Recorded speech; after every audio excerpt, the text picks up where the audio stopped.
বিজেপিৰ কাৰণে এভিকশ্যনটো হ'ল, সংখ্যালঘু মানুহক এভিকশ্যনটো হ'ল তেওঁলোকৰ নিৰ্বাচন জিকাৰ এটা হাতিয়াৰ। বেলেগ একো কাৰণত নহয়।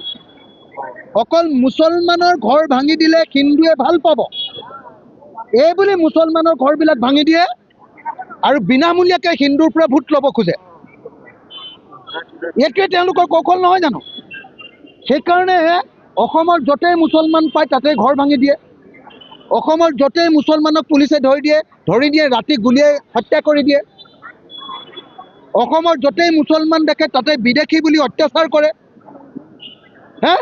সেইকাৰণে মই হিমন্ত বিশ্ব শৰ্মাক চেলেঞ্জ কৰোঁ যে তুমি হিন্দু মুছলমানটো বন্ধ কৰা।